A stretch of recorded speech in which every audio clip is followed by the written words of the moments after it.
What's up, y'all? What is up? It's your girl EJ, and welcome to the recap, y'all. Now, today we're going to be talking about Reasonable Doubt, Season 1, Episode 8. Let's get into it, y'all. Now, this episode is going to open up with your girl Jax visiting her mom, who is at Paul's side, along with Lewis and Jax. Now, of course, Jax is going to have to leave because your girl is working on a big old case. I mean, it is a murder case, and it is a high-profile murder case. But, of course, your boy Lewis is in his feelings, and he's just like, look, you can't take some time off. And she's like, look, I already pushed back court and told them that I had a family emergency. But, I have to get back to court. And, Lewis is visibly upset, and we all know what Lewis saw on the last episode at the very end of the episode. So your boy Lewis is definitely in his feelings. Now he is going to decide to go ahead and stay there with the mom. Mom is just like, look, go ahead, we're good.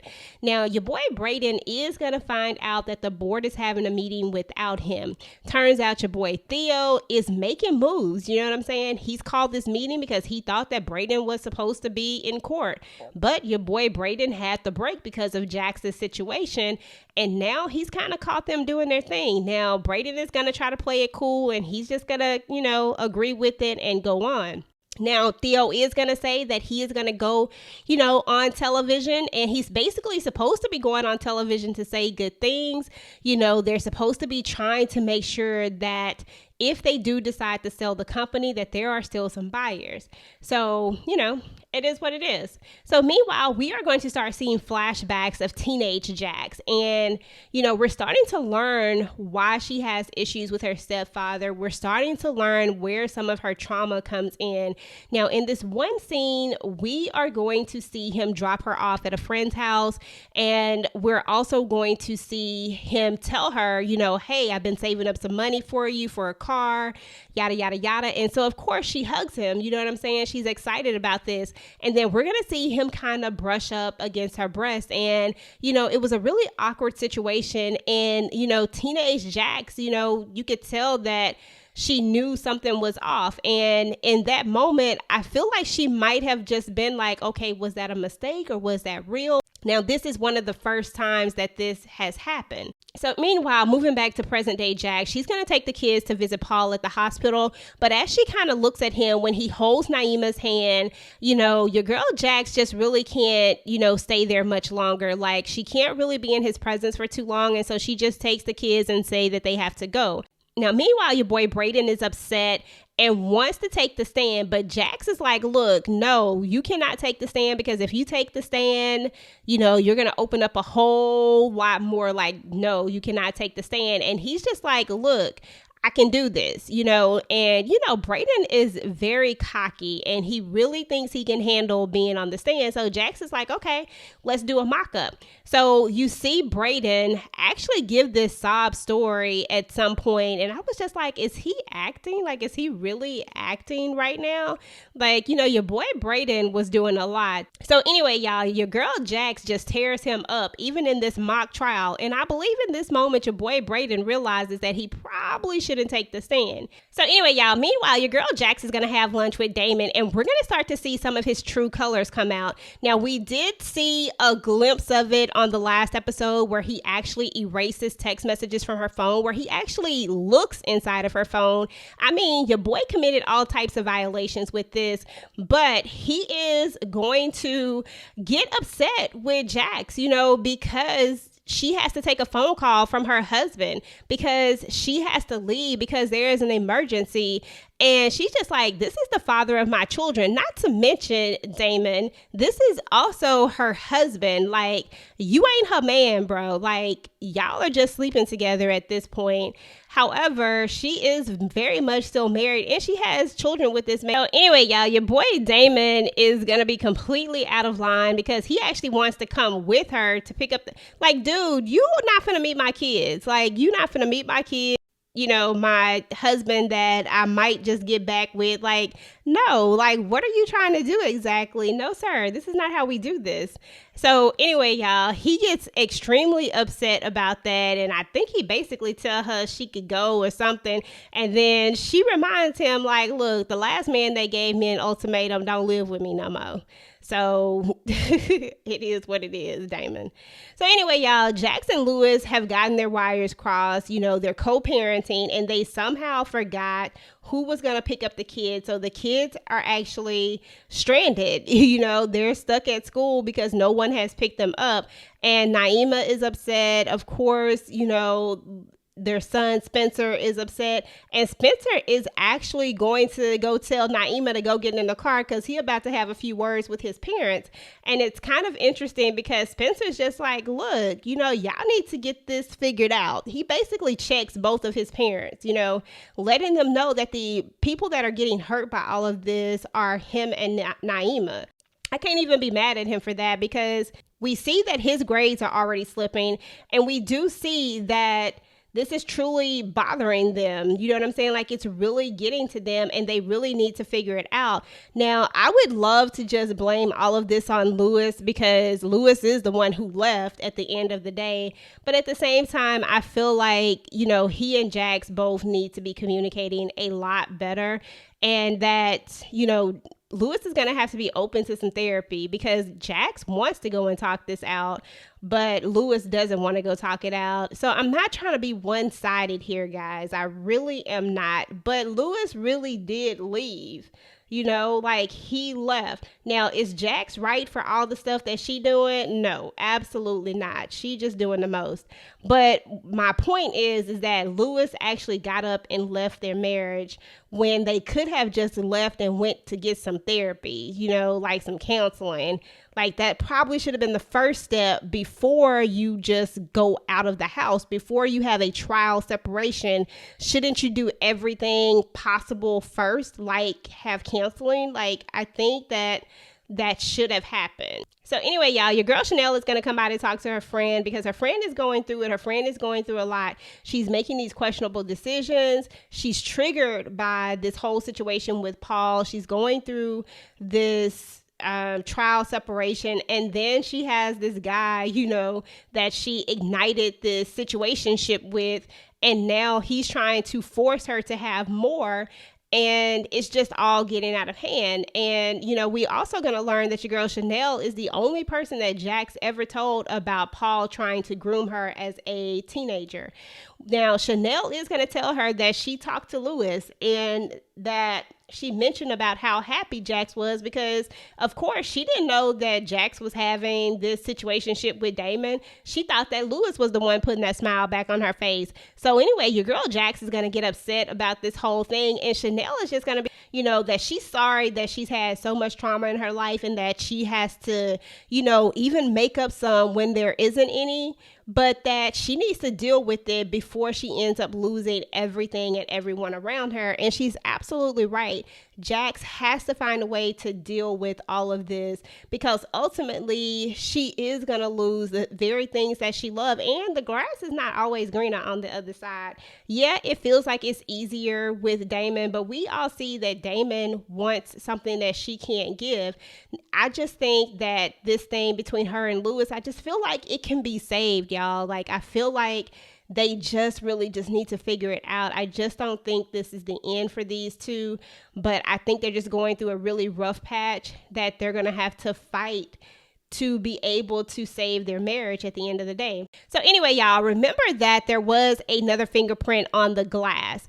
And Jax is really trying to figure out who is the other fingerprint, because that person, is now a suspect as well. They need to become a suspect, rather, since, the LAPD decided they were not a suspect. But the person's fingerprint is not in the system. So she's going to come up with a plan in order to be able to get Theo's fingerprint. And she also wants Fallon's fingerprint as well. Now, we do see how she gets Theo's fingerprint. I'm not really sure how she gets Fallon's.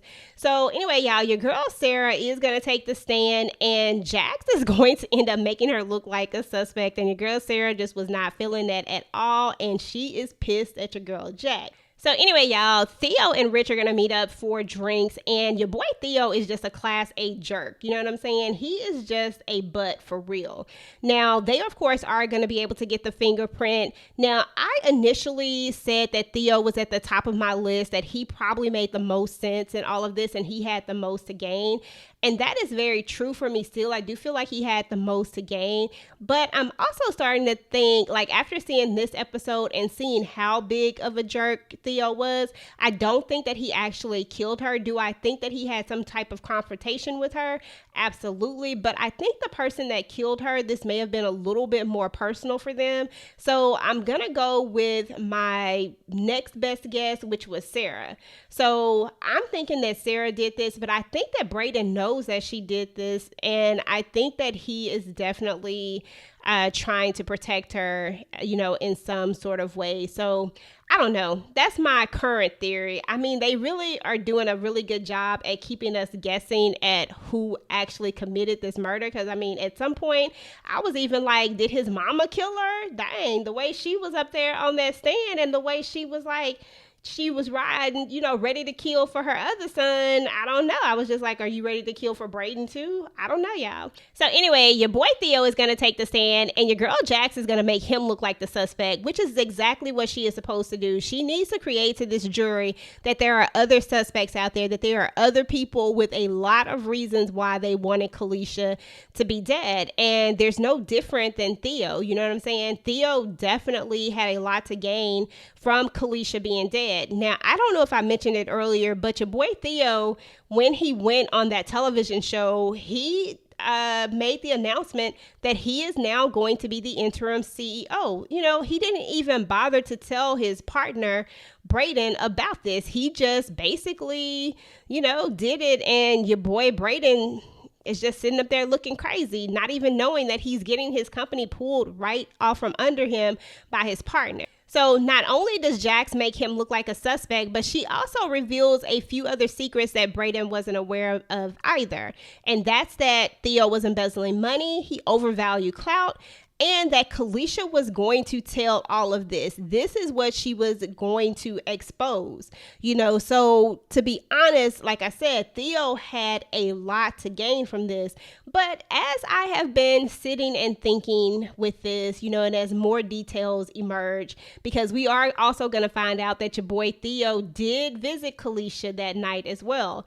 And I'm starting to think that, maybe Theo wasn't the one who actually killed her. But I think at this point, I'm going to stick to Sarah, Sarah or Theo, but Sarah's at the top of my list now. So anyway, y'all, your boy Brayden is going to go into a frenzy, and he's just going to be drinking.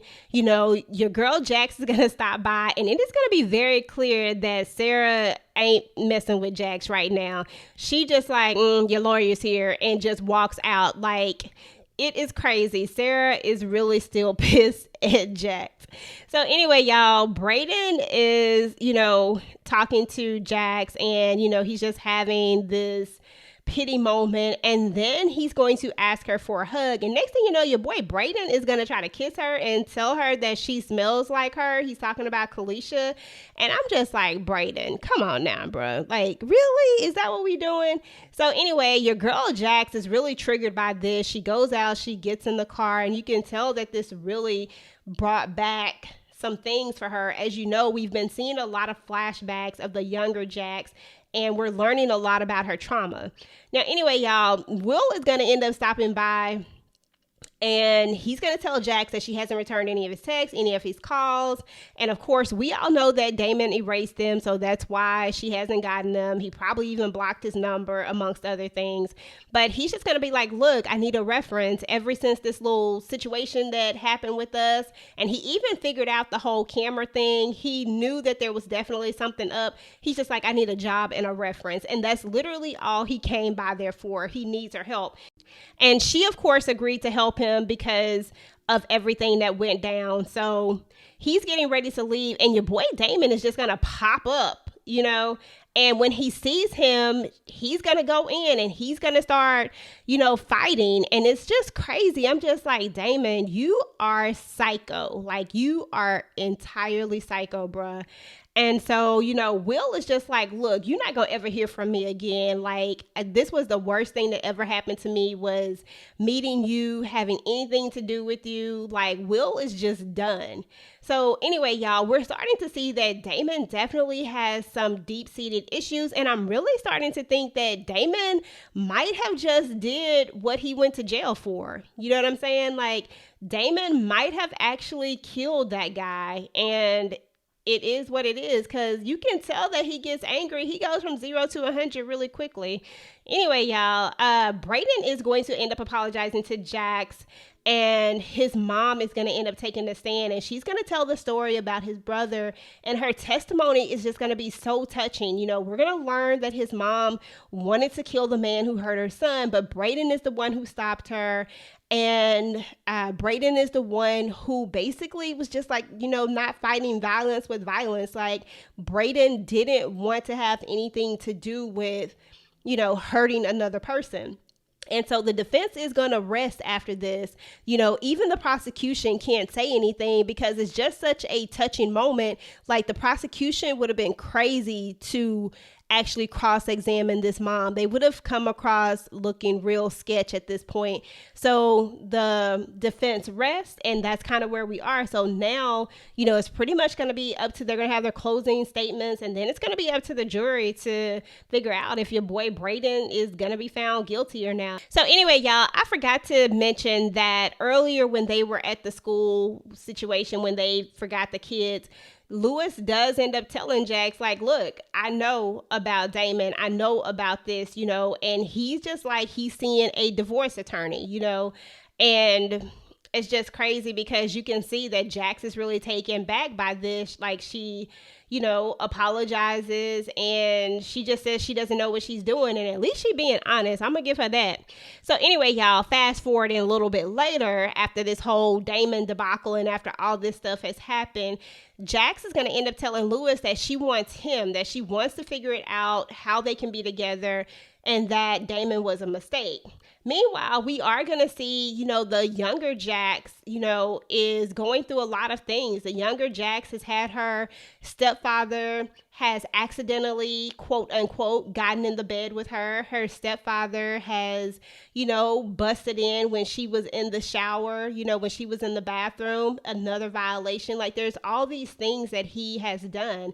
And throughout the show, we see these flashbacks, and you can't help but to see a man that is grooming this young girl for something further. You know what I'm saying? He just never got there, because we are going to learn that the mom is going to end up kicking him out because he won't stop drinking. We're going to watch this younger Jax console her mom, as he's leaving. And we're also going to see that the mom is just like in denial of some sort. She just says something about, that him coming into her room was an accident. And I'm just like, I don't think so. I really don't think so. But, you can see that the mom is in a slight denial about this. But the fact that she knows about it, because I didn't even think that she knew about it, but clearly she knew about it, and I don't know. It just is what it is. I am interested to see how this conversation is going to go, because we do know that they're probably more than likely going to have a conversation about this on the next episode. So I am interested in hearing what the mom has to say. So anyway, y'all, Damon is going to end up apologizing to Jax, and he's going to tell her that he loves her and that he doesn't want to live without her. And I'm just like, girl. Okay, he done said the cardinal words that he don't want to live without her. And you already know how that go. If I can't have you, nobody can.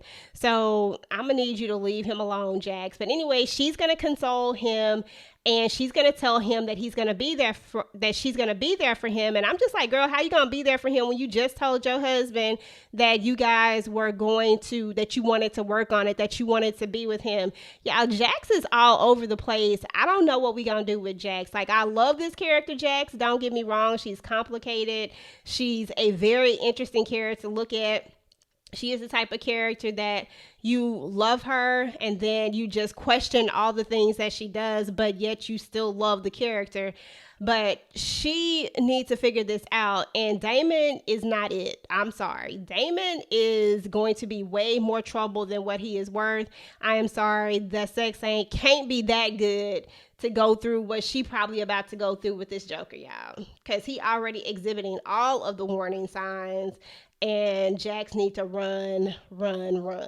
I mean, I know Lewis is a handful, but really all Lewis want is some time, and he want to be appreciated, and he want to be put first. Now, do I agree that Lewis should have given her an ultimatum and all that stuff? No, but I feel like their issues can be resolved. I feel like with good counseling, talking, and a lot of work that they can get through it. But this thing with Damon, ain't no way in the world I would want his angry ass around my kids. No. Anyway, she is going to go and confront Paul, and Paul is just going to apologize, that she feels that way, but he's just going to tell her that that's her truth and that that's not his truth. They don't see things the same way. She sees things one way as someone who was grooming her, and he doesn't see it like that at all, and Jax is angry, and she's like, look, don't come anywhere near Naima because I will kill you with my bare hands, and in this moment, your boy Paul is trying to get some help because I don't know if he's having a heart attack or what's going on, but something is happening, and he's trying to push the button, but Jax won't let him push the button, and then finally she throws the remote back at him, and he's able to call for some help, but at this point, it's too late because, your boy Paul has died. Now, she's leaving out of the room. The mom is coming in and trying to figure out what's going on, and the nurse is trying to figure out what's going on. And as Jax walks to the car, she realizes in that moment who actually killed Kalisha, and she calls Rich and she tells him, like, look, I know who killed Kalisha. Okay, y'all, so that's what's up with Reasonable Doubt Season 1, Episode 8. Let me know what y'all thought about this episode because it was a lot going on. So go ahead and get the conversation started down below. Until next time, guys. Peace.